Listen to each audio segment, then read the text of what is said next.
Just let me be who I am. It's what you really need to understand. And I hope so hard for the pain to go away. And it's torturing me, but I can't break free. So I cry and cry, but just won't get it out. The silence queen. Yop les amis, c'est toujours pour une vidéo spéciale parce qu'aujourd'hui on va parler d'un manga, une série de manga un peu spéciale. Et aujourd'hui on va bien évidemment parler du premier arc de Re:Zero, série divisée en 2 tomes pour son premier arc, bien évidemment, des éditions Ototo, avec pour le dessin, on a 2 personnes, on a Daichi Motsuse et de Shinshiro Otsuka. Et un scénario de Tapei Nagatsu. Et j'ai oublié de préciser, mais cette série est sortie en octobre 2014 pour son premier tome au Japon et en mars 2015 pour son dernier tome. Et en France, c'est sorti en avril 2017 et pour son dernier tome en mai 2017. Et aussi, j'ai oublié de préciser que contrairement à ce que les jaquettes peuvent nous faire croire, nous ne sommes pas sur le genre du shonen ni sur le genre du shoujo, mais nous sommes bien sur le genre du seinen de par les scènes gore qu'il y a dans le manga. Cependant, c'est vrai que les couvertures peuvent porter allusion plus au shonen, malgré que le contexte il est plutôt basé sur l'aventure, la magie, la fantasy, tout ça.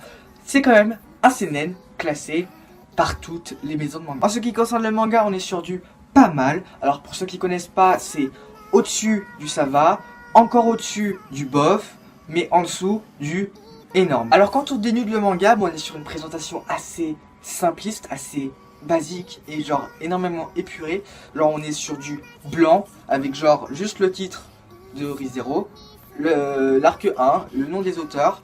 Bon ça c'est basique, c'est comme ce qu'il y a sur la jaquette. Mais c'est tout en fait. Là après on a juste une petite phrase qui dit Real life is a different world from zero. Donc c'est l'abréviation de Re:Zero. Mais donc du coup c'est assez épuré, c'est assez voilà, je m'y attendais pas du tout quand j'ai lu ça, je me suis dit bon, pourquoi pas. Aussi en ce qui concerne l'œuvre en elle-même, sur tous les Re:Zero, dans tous les arcs, j'ai remarqué qu'il y avait un sommaire assez particulier, je vous le présente là. Ce sommaire par exemple il nous dit chapitre 1 donc 001 et là après on passe au chapitre 2 031. Alors là on se dit merde, qu'est-ce qui se passe, c'est quoi ce manga? Donc du coup ça peut nous faire penser à des théories. Alors moi ma théorie c'est que par exemple vu qu'il y a plusieurs fins qui sont tournées et sachant que à chaque fois il y a un sommaire assez différent, genre par exemple chapitre 3 06, c'est pas voilà, donc du coup ça nous intrigue et ce qui peut faire penser à des théories, comme par exemple moi ma théorie c'est qu'une fois qu'on aura terminé tous les arcs de Re:Zero, c'est à dire le 1, 2, 3, peut-être le 4, je sais pas, c'est qu'à mon avis on devra relire tous ces mangas mais dans l'ordre qui sont prédéfinis par le sommaire, c'est à dire que bah, le 01 on commencera par là, après on passera à 02 et non on commencera pas par 03, donc peut-être qu'on aura peut-être une sorte d'easter egg dans cette œuvre. Et maintenant on va parler de l'histoire de Re:Zero. Alors sans plus tarder, de quoi ça parle Re:Zero? Ça parle d'un jeune lycéen du nom de Subaru qui va être transporté dans un nouveau monde qui est dominé par la magie, la fantasy, les créatures surnaturelles, etc. Les elfes, tout ça. Sauf que normalement il croit que quelqu'un l'a fait pop, quelqu'un l'a fait spawn. Sauf que à son arrivée personne n'est là en fait. Il se retrouve au beau milieu d'une place de marché, il sait pas où est-ce qu'il est, etc. Sauf que il s'en sort pas très bien dans ce nouveau monde. Pourquoi? Parce qu'il n'a pas de pouvoir magique, mis à part une capacité que vous détaillerez plus tard. Cependant, il va se faire racketter, si on peut dire.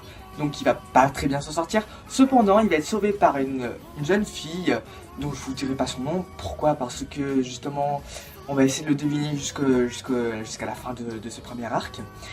Qui est plutôt jolie, mais je vous dirai quand même pas son nom. Et puis là, t'as Subaru qui a enfin une piste, qui est enfin sauvé, qui va enfin suivre cette jeune femme. Sauf que, en aidant cette jeune femme, et ben en fait, il va mourir. Je vous dis clairement, il va mourir, c'est marqué dans le synopsis. Il va mourir, sauf que, à son réveil, parce qu'il est pas mort, il va repop à l'endroit où il a spawn. Et donc son seul pouvoir, sa seule capacité, c'est de revivre à un moment précis de là où il est mort. Alors je vais pas plus rentrer dans les détails de l'histoire, cependant je vous laisserai découvrir par vous-même pour pas trop vous spoil non plus. Cependant, au niveau de la fin de ce Re:Zero premier arc, c'est assez bien tourné, je trouve que c'est assez recherché. Même si le manga est assez lassant au début parce que il meurt plusieurs fois, donc du coup il y a plusieurs événements qui se produisent, différents événements. C'est assez prenant, mais c'est assez lassant aussi. Donc du coup, tu sais pas trop où te situer. Cependant, tu as quand même envie de savoir la suite. Et la fin, elle nous tient de savoir, de pouvoir acheter le deuxième arc. En fait, ça nous tient parce qu'on se dit merde, qu'est-ce qui s'est passé? Est-ce que quelqu'un d'autre est mort pendant que machin et tout? Voilà, ça nous donne envie d'acheter le deuxième arc, ce que j'ai fait, ce que je vous présenterai dans une prochaine vidéo dès que j'aurai acheté le dernier tome du deuxième arc. Et on va bien évidemment finir sur la petite note globale de ce manga. Alors pour le choix du thème de l'histoire, on est sur un 10 parce que c'est super intéressant. Un gars qui repop à chaque fois qu'il meurt, c'est super intéressant, sachant que, comme je l'ai dit, il y a plusieurs événements qui se produisent à chaque fois qu'il meurt.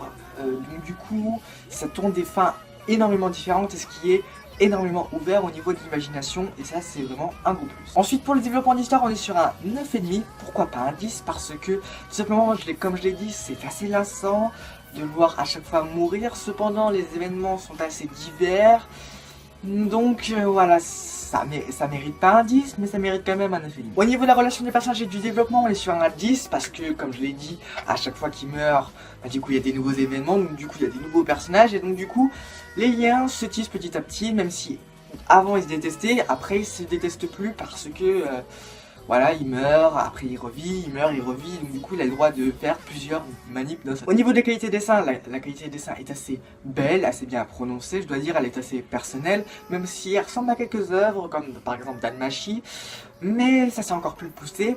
Cependant on est sur un 9. Au niveau de la couverture de ces mangas, on est sur un 8, alors pourquoi une note un peu plus basse que les autres?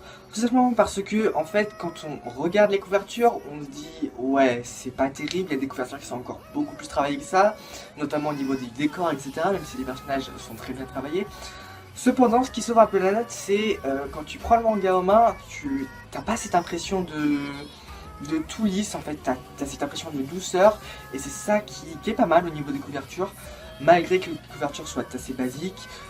Ça va, donc du coup j'aime bien. Donc du coup pour une moyenne totale de ce manga, on est sur du 9,3, ce qui est assez positif, je dois le dire. Donc si je vous donne un seul conseil pour ce manga, c'est de le lire, de l'apprécier, même si les événements sont assez répétitifs. Je vous demande de l'apprécier si vous avez envie de le lire, si je vous ai donné envie de le lire, n'hésitez pas à liker, commenter, partager comme d'habitude, que ça change. Et oui, je parle très vite parce que à chaque fois c'est dans ma fin d'outro. Et donc je vous dis à la prochaine pour une vidéo, portez-vous bien, ciao tout le monde, bye bye.